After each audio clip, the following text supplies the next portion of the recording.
welcome to Encrypt Talks Podcast. Sekarang kita ada tamu pertama kita ya, Biku. Jadi ini adalah salah satu yang aktif di grup Encrypt Talks juga. Boleh perkenalkan diri, silakan. Hello everyone, nama internet aku Begu, and I've been in crypto since 2022, sorry, tapi on off gitu, dan baru aktif lagi di 2024. Oke, mungkin boleh jelasin kayak di 2021-2022 itu di kriptonya tuh apakah di like for technology atau emang trading atau emang kayak farming airdrops gitu-gitu. Oh ya dulu, nggak tahu kenapa bisa masuk crypto to be honest. Basically dulu gue sama Joe udah kenalan dari dulu, dari sebelum itu kita udah kenal, but then I started to get into crypto because of course ya gara-gara lihat PNL card orang juga ya. Jadi kayak tertarik. Dulu itu 2022 tuh pas DeFi season tuh. Pas APY staking itu uh, gede banget. So I stake my money. Tapi untungnya pulled out at the right time di duit yang staking. Tapi masalahnya duit yang di staking itu malahan masuk ke outbacks. Jadi ke burn. Karena pas 2022 kan semuanya skyfall ya. Iya, bear market. Terus kena scam di NFT juga, NFT project dulu, karena kan masih belum ngerti ya, yang penting cuman nge-farming NFT doang gitu. Nah, pas nge-mintnya itu kena burn juga lumayan banyak. Em, iya sih, awal-awal 2022 gitu. I see. Jadi memang awalnya itu coba segala hal yang emang bisa diprofitin gitu ya. Yes, yes sir, betul. Yes. Jadi kapan kayak pertama kali lu interested untuk invest in Bitcoin atau misalnya any other majors yang emang stable kayak gitu? Hmm, when I learned about inflation sih, about how punya uang fiat itu tuh, maksudnya bukannya punya uang fiat sih, maksudnya how uang fiat itu sangat membawa disadvantage gitu in dari aspek monetary value. So dari situ ya melihat salah satu aset kelas lain yang bisa dipakai kan of course majorsnya kita ya, Mm-mm. Bitcoin itu sama Sol gitu. Ya dari situ sih, it's not really like something big atau gimana gitu, but ya cuman for people yang pengen quote on quote beat inflation I guess. Ya. I see. So itu pertama kali kayak kepikiran untuk itu tuh karena memang dari makro ya, makro side. Kalau fiat itu uh, compare to Bitcoin sangat-sangat lemah mungkin. Jadi ya, Mm. that's a good reason untuk kita invest di Bitcoin sih. Ya, Um, aku juga udah let go of the pemikiran yang oh Bitcoin bisa bisa replace currency, atau oh Bitcoin tuh bisa jadi method of transaction. Itu aku juga ditinggalin karena uh, when like the more you think about it, the more you realize that ya Bitcoin itu sebenarnya tidak bisa menjadi mata uang gitu. Bitcoin tuh nggak bisa menjadi method of transaction secara global ya. Ini aku bukan ngomongin kalau di kota-kota gede kayak Miami, LA, Dubai gitu-gitu, ya nggak usah bilang. Tapi untuk benar-benar bisa mendunia dan lain-lain agak susah sih, atau mungkin butuh waktu yang lebih banyak, dan dan pas saat waktu itu sampai pun mungkin dia udah lebih gede dari gold ya. Kalau belum gede dari gold sih I don't think so. I see. Ya karena kan memang uh, negara-negara yang adopt Bitcoin, yang mereka mulai kayak beli Bitcoin itu kan nggak banyak ya, maksudnya nggak semua negara itu mau kayak gitu. Iya. Iya, ya, dan mereka masih kayak think of it like a scam internet type of thing. Tapi kalau misalnya dari ya perspektif lu mungkin 10 tahun 20 tahun apakah apa namanya kayak bisa diterima lebih banyak orang akhirnya bisa adopsinya tuh lebih ngebut lagi gitu. Kalau diterima banyak orang sih pasti, cuman, would governments ever take it? Menurut gua no sih, karena it's too clean to be a method of transaction gitu loh. Hmm, Kayak it's too transparent menurut gua. Iya, to be used, kayaknya fiat bakal tetap king deh, dan mungkin fiatnya dipakai buat beli kripto, itu baru. I see, I see, I see. Yes. Um, Mungkin langsung ke kayak pertanyaan sekarang ya. Lu sekarang ngapain sih kayak what's your like what's your activity di crypto gitu? Just Hmm, on crypto world. uh, in crypto side right now, I I trade with the system of AMT ya, mostly pakai TPO. Mm-mm. So ya pagi aku lihat initial balance of the day develop gitu, itu, baru ke-develop jam 8 pagi. Nah, baru ngambil trade-nya itu tuh 8:30 atau jam 9 gitu sih. Maksudnya kalau ada yang menarik gitu. So I nunggu for the IB to develop, Asia Session punya trade itu di situ, Asia Session punya trade itu di jam-jam segitu. Nah, siangnya pas London, aku istirahat sih, take a break from screen, baru NY. Sekarang kan NY lagi ini banget ya, Jo, lagi volatile banget ya. Hmm, So I'd rather wait till 9:30 PM to trade NY, itu sih. oke. That's basically it. Oke, tadi lu sempat mention kayak AMT kayak gitu. Itu apakah memang sistem lu dari awal atau mungkin kalau bukan bisa kayak tolong apa ya jelasin kayak gitu journey lu belajar trading tuh dari mulai kayak gimana dulu sampai sekarang pakai AMT. Mmm, dulu pas 2022, gue nggak berani pegang yang namanya futures, karena dulu gue awal trading itu atau awal kenal kripto tuh bareng 2 temen gue, dan mereka suka leverage trade kan. Hmm, Eee, ya it's a bit risky sih, dan pastinya gue pernah nyoba ya, tapi I don't think I've ever like risked a big amount ever on perps gitu. I don't know why, karena dari dulu kesannya perps itu very gamblish gitu, dulu ya.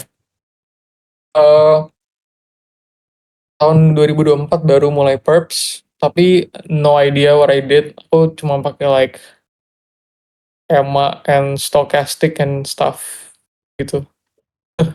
Kayak cuman ngambil, long kalau stokastiknya udah bener-bener oversold banget, oversold banget, dan short pas stokastiknya itu overbought banget, itu doang. Ya, of course that didn't work out, sampai waktu itu Jo, lu ada upload di IG lu hmm, about your system. I was like, "Damn, what is this?" gitu. I asked one of our friends yang kita berdua kenal, mutualan kita lah, iya, si Jo ini siapa ya? Oh, itu dulu anak anak sepatu gitu. hmm, Oh, oke. Dari situ gue DM si Jo, dan kayaknya after a few weeks langsung gue masuk Discord lu kayaknya ya. I think so ya. kayaknya sih. I'm not It's sure. 'cause it's something new, it's something like yang actually AMT is like one of apa ya? AMT is my first ever system yang gue belajar gitu. Ngerti nggak, Jo? Hmm, Jadi gue tuh belum pernah dengar yang namanya ICT, yang namanya, aduh, apalagi lah. Ya pokoknya banyak lah ya. So right now, ranah ranah aku itu ya cuman di AMT doang gitu ya. Yang emang gue belajar itu ya cuman itu doang gitu. So I don't really dig around other systems anymore. Gitu sih. I see. Jadi Ya, jadi langsung transisi mungkin dari kayak using EMA terus stokastik gitu langsung pindah yes, ke AMT. yes, dan itu nggak gampang. Ya, I boleh found the cerita dong kayak struggle-nya kayak gimana? Soalnya gue juga yes. ngalamin pindah-pindah kayak awal-awal belajar itu main trendline and then patterns udah kayak gitu mulai belajar kayak supply and demand and then pindah ke AMT it's so hard bro kayak struggling itu So hard, ya benar, ya you're right. Sesusah itu sih memang karena it's something totally new gitu loh. Gue belum pernah denger yang namanya profile apa market profile, volume profile dulu tuh bener-bener sama sekali gue nggak pernah denger. Jadi untuk langsung yang tiba-tiba ada CVD, ada I was like, bro, what is this like? Wah, puyeng deh. Tapi ya mungkin untuk orang-orang yang lagi struggle untuk understand ya, bukannya untuk trading ya. Trading ya kita semua juga punya struggle masing-masing. Tapi untuk kalian yang masih bingung cara understandnya gimana ya paling pelan-pelan aja sih and you just gotta be on screen every now and then untuk ya untuk lihat-liatin terus sih. There's no like langsung bisa ngerti atau gimana. Susah itu. iya Apalagi pokoknya order flow deh. Yuk order flow awal-awal gua ngeliat like what is this bro gitu. Bingung, bingung banget. ya same same reaction sama juga experience-nya dan mungkin kalau dari gue tips kayak eh kalau misalnya kalian tertarik untuk belajar kayak flow dan AMT yang sebelumnya kalian mungkin trading kayak cuman pattern trend line kayak begitu. Tips pertamanya adalah forget about everything you learn. Hmm. Ya, lupain Benar, benar. semuanya. Soalnya menurutku beda sama trader ICT ya. Trader ICT itu mereka udah terbiasa bikin konteks kayak gitu. Hmm. Jadi mereka tinggal nambahin kayak market profile atau footprint atau order flow perspektif aja karena mereka udah biasa bikin konteks kan. Sedangkan mungkin kayak pattern traders kayak gitu mereka nggak bisa bikin konteksnya susah gitu sih. You're right, bener. Yang Joe bilang benar. Karena menurut gua kalau di trading the more noise you have, eh jadi nggak fokus sih ya. Hmm, The right word itu sih nggak hilang fokus sih. Kayak sekarang server-server Discord atau komunitas apapun ya, I also keep it to limited banget sengaja so that ya aku nggak gitu banyak noise sih. Tapi itu aku pribadi ya itu. ya betul. Sama sih aku juga kayak gitu.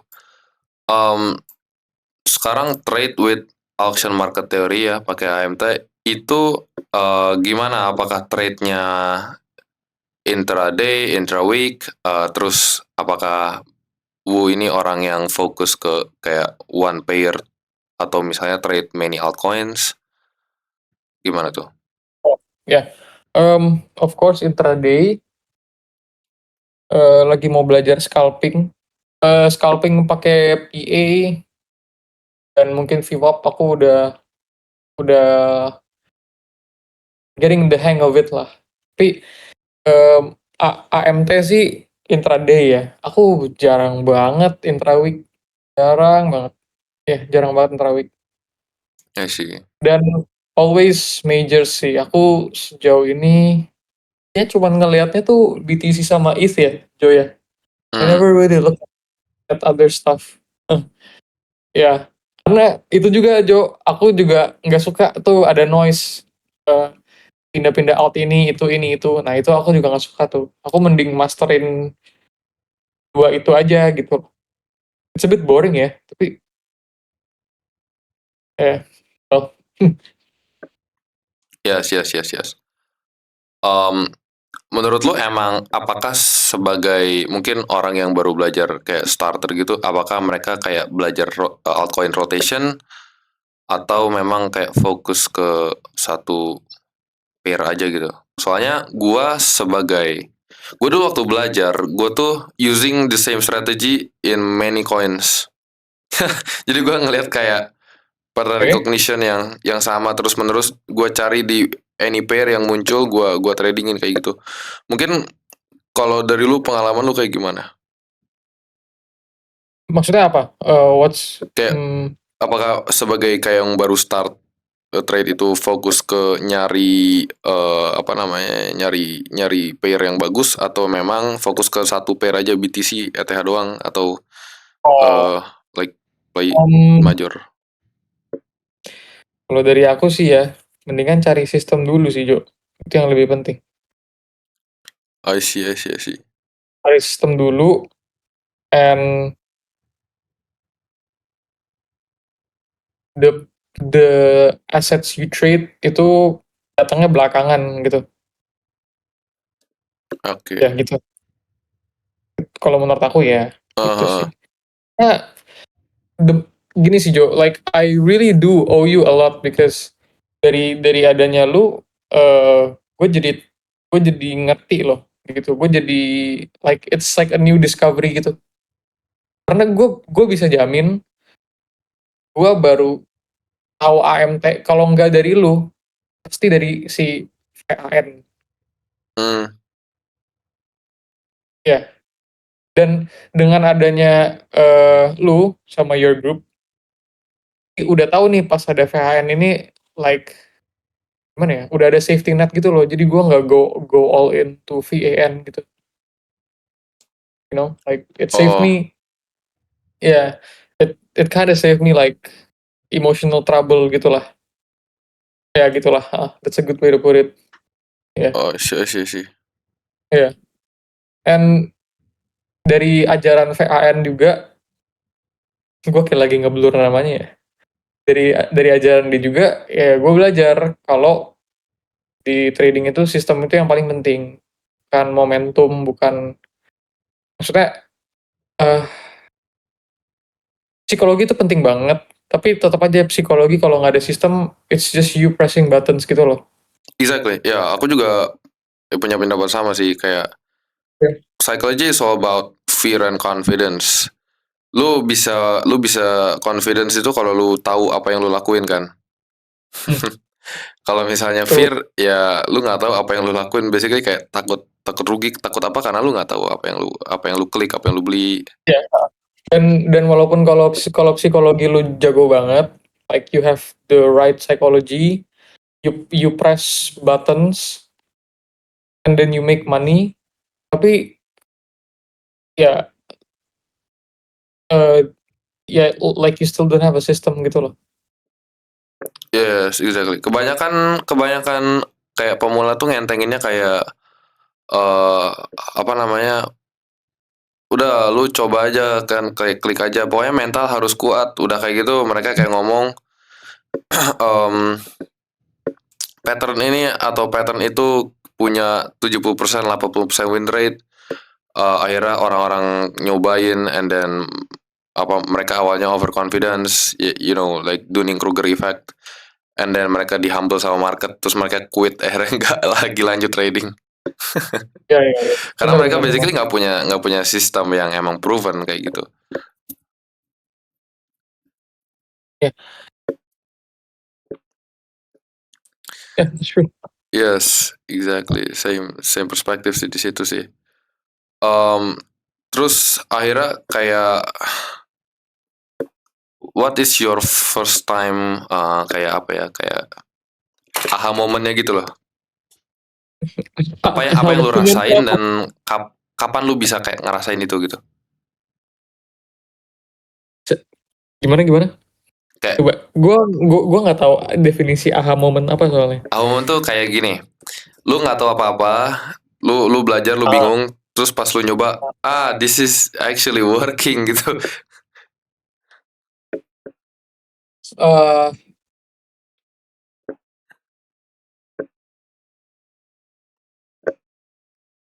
Kayak the first time lu ngerasa kayak oke, ya ini bisa dikerjain gitu. Gue malah aha momennya bukan dari gue, Jo. Malahan aha momen gue itu saat gue baca-baca atau lagi era momennya si VAN justru di X.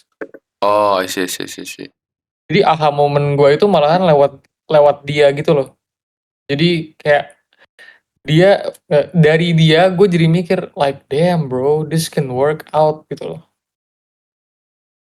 I see. Dan ya, I mean he's a like a good, He's a guru man, ya, I mean a good, kan? gimana ya, dalam Despite in term of knowledge ada, apalagi iya iya. dia provide for beginners, it's pretty Hmm. good. Tapi kita nggak membenarkan apa yang dilakukan setelah itu ya. Betul, ya maksudnya There's just different things. despite of what he did ya, he was still a guru gitu loh, like people looked up to him a lot gitu. Yeah, some people learn from him. Iya. Ya, dan apa namanya?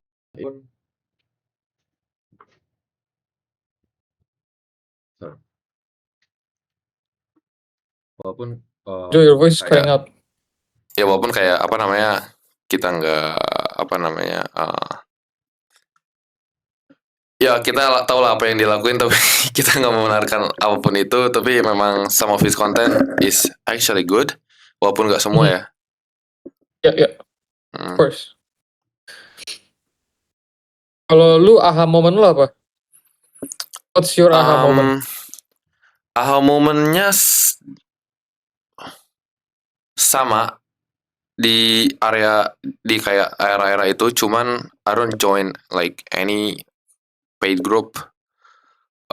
Setelah gue belajar IMT, gue nggak kayak belajar paid group lagi. Gue belajar sendiri, kayak ngambil resource dari YouTube stream orang. Gue belajar kayak gimana cara mereka analyze, gimana cara mereka trade, mereka ngasih trade breakdown kayak gitu. Dan gue coba kayak duplicate their system. Gue coba kayak oke, gue bisa ngambil dari si A ininya, dari si B ininya, dari si C ininya, and then gue build together a system yang emang gue nyaman pakai, dan gue ngerasa kayak oke, this is a good, like have a higher probability setup. Dari situ gue forward test, dan pas ada hasilnya ya kayak oke, this is working gitu. Kayak gue nggak bilang any setup yang gue take itu like langsung profit, tapi in term of statistik yang diambil sih itu bagus, dan itu jadi kayak aha moment. Oke, ini sebenarnya edge yang bisa di kayak execute di market kayak gitu sih. Oh. Ya, you have to build it. Berarti aha moment lu itu juga dari lu atau juga dari orang lain? Aha moment gue lebih ke dari gue, karena gue nggak bisa dapat aha moment tanpa gue nyemplung gitu loh. Karena I'm a slow learner, kayak gimana ya? Gue bukan orang yang tipe kalau belajar nonton terus gue kayak langsung bisa praktekin. Jadi gue harus trial and error sendiri, kayak oh gue salah di sini, gue harus benerin gitu. Ya, that's nice. Jadi kayak aha moment gue ya setelah gue nemu apa yang gue bisa milk di market aja.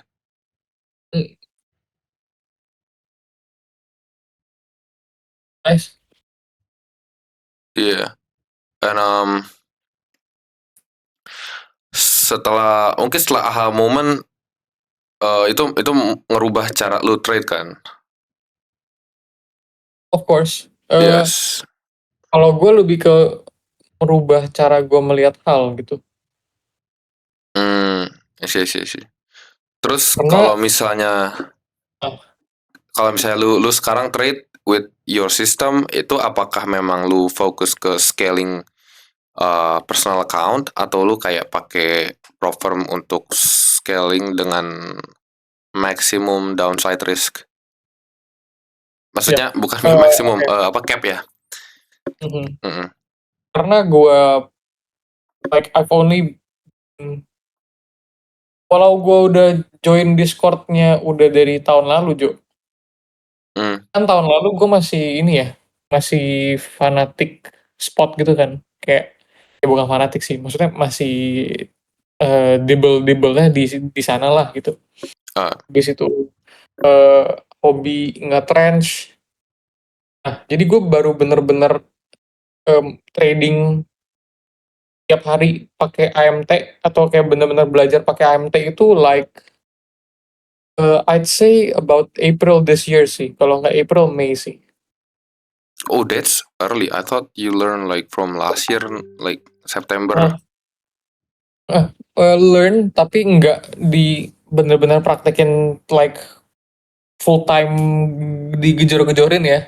Oh, Karena I kan see. Karena itu uh, kayak the first time I post about AMT itu kayak Agustus tahun lalu kayak. ya betul. Jadi gua itu di handgrip dari kalau nggak salah Oktober November tahun lalu, dan baru mulai belajarnya itu bukan baru mulai belajar lah, baru baru mulai fokusnya itu tuh ya itu April Mei. So I've only been here like I don't know like 7-8 months gitu. Dan to be honest I don't have the mentality untuk pakai personal account dulu sih. Karena gue masih belum seconfident itu dengan kayak wah gue jago atau wow man my edge is unbeatable gitu. So ya dengan itu lebih lebih konservatifnya sih pakai pakai pakai prop firm sih. And I think that prop itu great sih. Yes, exactly. Karena ya apa risknya itu kan di cap ya. Mhm. Mereka punya kayak batas gitu. Iya. Um, lu tadi sempat mention kayak you do trenches. Mungkin boleh kayak ceritain your experience on doing some Hmm. degenerates trading. Yeah, sure. Pertama shout out Blitz karena dulu gua nge-trench itu di Blitz almost every day. I see. Uh, Maybe like pokoknya tahun lalu setengah setengah tahun deh gua itu nge-trench. It's fun because it's really entertaining, Jo. Like, when you trench full time dulu pas masih rame ya, Hmm, the the shit that you see ya, the stuff that you see itu bener-bener kayak it's so out of pocket and so like detached from reality. It's entertaining gitu loh. Dop Dopamine rush-nya tuh like it's different lah pokoknya. Tapi sangat tidak sistematis. Sistematis di trench itu hanyalah di profit skimming atau di SL doang.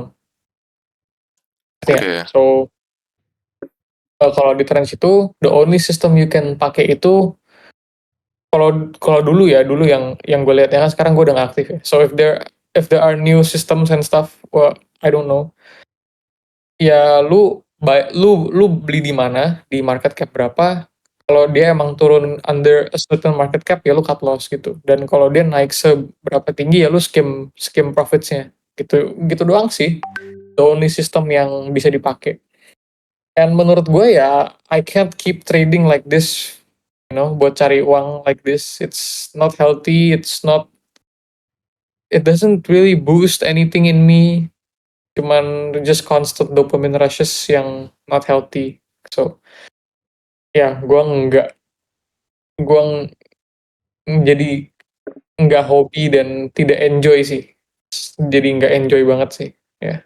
I see. Jadi itu emang kayak personal reason aja ya untuk nggak lanjutin Yes, trenches of lagi. course, many of my friends are very successful from trenching and I'm proud of them, tapi personal opinion ya I don't like it gitu. Oke, oke, sih. Gue juga bukan orang yang berasal dari trenching. Gue pernah nyoba juga kayak di Avax waktu itu. Cuman I'm just too stupid to do it. Kayak gue tuh orang yang bodoh nggak tahu apa-apa gitu loh. Kayak gue nggak tahu cari info di mana. Iya, iya, Nggak, itu pasti nggak pasti. tahu emang apa ya, bodoh gitu atau emang males sih. Mungkin mungkin lebih ke males ya. Cuman ya itu karena memang dia nggak nggak bisa dibikin mechanical susah jadinya buat gua gitu. At least buat gua ya. Iya, Hmm. iya. Karena for me trading is one constant grind gitu loh. You have to grind every single day in order for you to achieve something at least. Not achieve everything, but at least something. Dan grinding itu butuh sistem. Kalau enggak, you'll just burn yourself out through time. Iya, benar. Jadi itu lu kayak lari di hutan yang ibaratnya lu nggak tahu jalan keluarnya kemana kan, capek sendiri gitu. Ya, tapi lu kalau punya navigation system, ya, it's ya, Ya, ya bagus sih. Itu juga yang gue lakuin kayak ke apa namanya member di Uncrypt Talks tuh gue coba bikin structure yang mechanical atau sistematis gitu ya. Jadi tradingnya itu udah ada sistemnya, sistem gue kayak gimana dan gue simplify. Karena gini, um, bukannya gue nggak suka sama discretionary trading, tapi gue juga kadang scalping dan tadi juga scalping with some random 1 minute price action. Tapi kenapa gue nggak kayak nge-push itu ke orang lain atau ibaratnya kayak ngajarin secara terbuka kalau lu bisa pakai ini, lu bisa pakai ini kayak gitu. Karena ya, ya karena itu susah dan juga optionnya itu lebih baik lu kasih orang yang udah terstruktur kayak gitu. Karena kita nggak tahu daya tangkap orang seperti apa, kita nggak tahu kesibukan mereka seperti apa. Jadi it's better to share yang emang menurut lu orang bisa cerna, ya kan? ya bahasanya yang pasti-pasti aja lah. Iya, ya bahasa yang emang pasti orang bisa nangkep aja lah. Dan kita make sure kalau materi itu bukan bukan kayak apa ya jelek kayak gitu. Tapi Hmm. mungkin not as cool as people yang bisa kayak discretionary, you know, pico top, pico bottom, like 1 minute 15 second chart trades kayak gitu. Of course. Ya. Yes, tapi ya lebih lebih baik kalau misalnya kalian baru starting out, lu pick satu sistem yang emang menurut lu masuk akal gitu ya. Jadi lu bisa bisa ngambil sistem dari gua, lu bisa ngambil sistem dari orang, lu Hmm. bisa ngambil sistem dari city luar, city Indo, Hmm. YouTuber trading Indo, as long as Hmm. lu ngerti kenapa dia bikin sistem itu ya. Jadi kalau misalnya dia ngejelasin kayak oke, gua sistem ngelihat dari A B C D closing candle begini begini begini karena reasonnya adalah A B C, you can consider that as a good system atau apa ya bisa dibilang sistem masuk akal gitu. Mungkin kalau good Ya. system lu harus lihat dulu statsnya itu profitable atau enggak ya. Tapi kalau misalnya lu ini gue ngomong mungkin ke viewers gitu ngelihat orang ngejelasin pattern ini memberikan win rate like 80%, 90%. Ini sistem gua kayak gini. Kalau nggak ada stats atau nggak ada reasoning yang masuk akal, bro, just tutup aja YouTube lo, just cari aja orang lain. Karena ya itu bahayanya di ini ya special trading yang memang begitu ya, mau di luar negeri mau di Indo juga mirip. Cuman Ya. uh, cuman ya we try our best to simplify things saja sih gitu.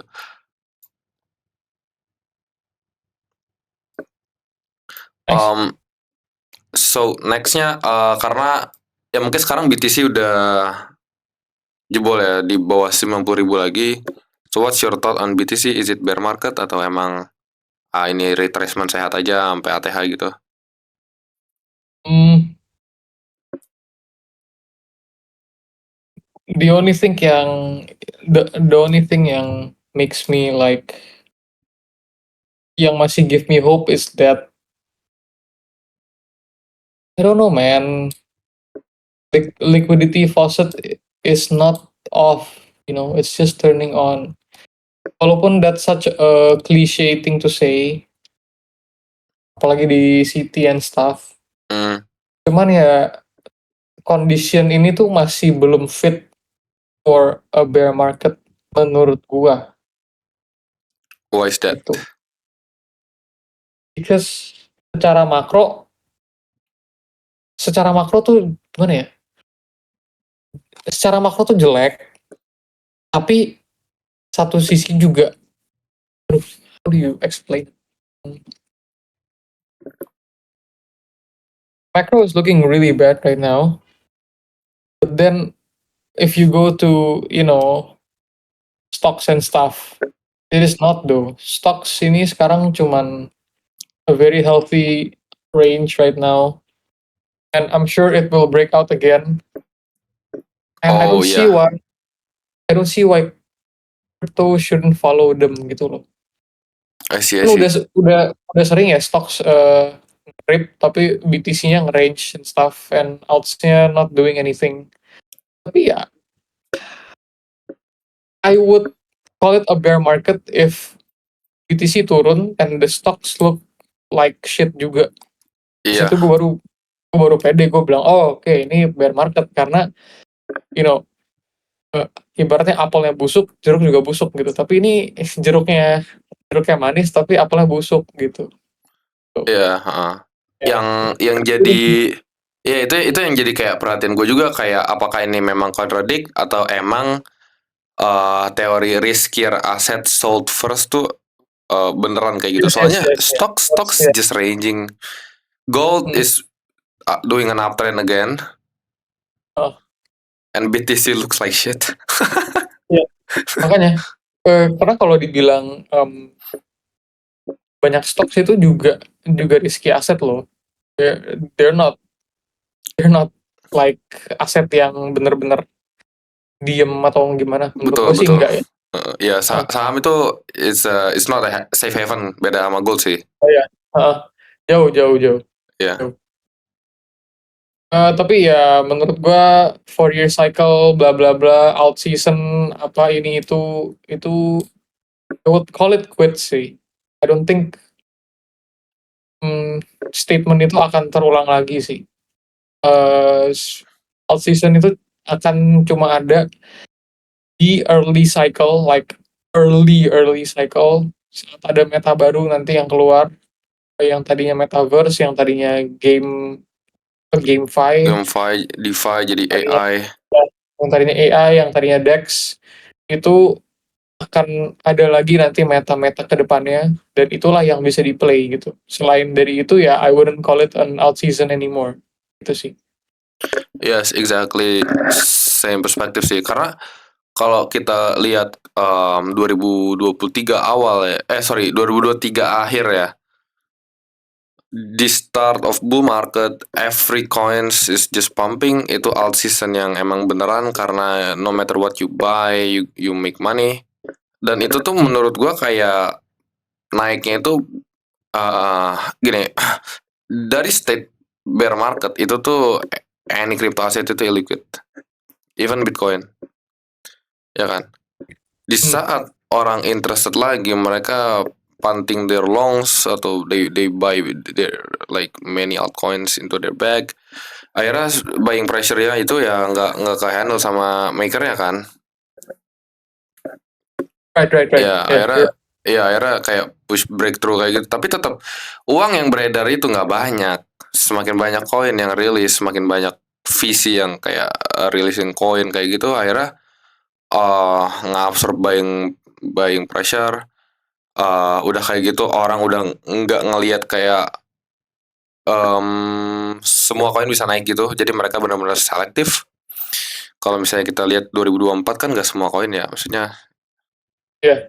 ya we only look at memes, and then 2025 itu ke XRP, Cardano gitu-gitu.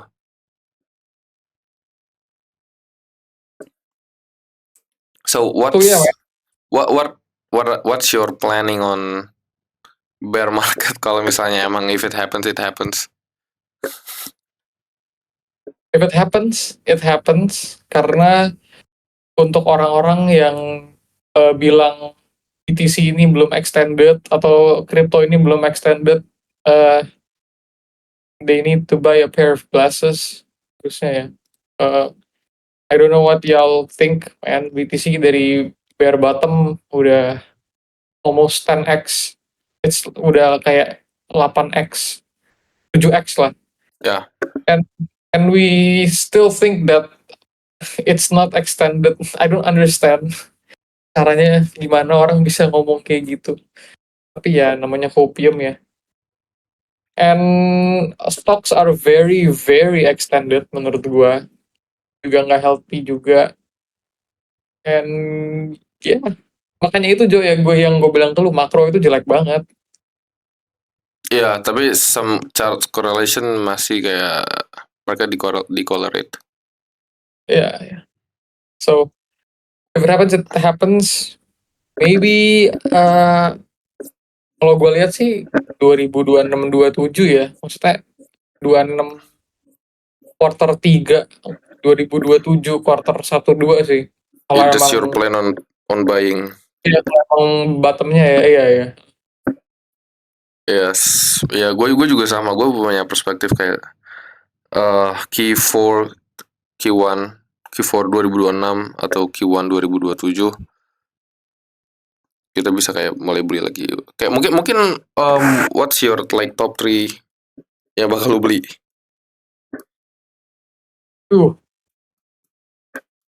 Maybe mostly like ecosystem coins ya, stuff like I don't know. I think BNB is like a buy sih. Yeah, BNB is just like a company. Iya, BNB is a massive buy. Coinbase juga. So Coinbase is stocks, right? Yes, but like crypto related. Solana, honestly, I don't know because it had a really big boom, and after this boom, I don't know if it's gonna have like another boom. So I have no idea. Solana, I'm not interested. I'm not interested as well. Yeah, BTC is BTC lah. Ya, BTC is BTC, man. Ya, about Solana juga gue kepikiran kayak Sol itu had a pretty good run. Cycle ini kan gila, dia dari berapa? $89 ke 250 ya. Itu kan di run memang, maksudnya gini, yang jalan itu kan ekosistem kasinonya di dalam kan.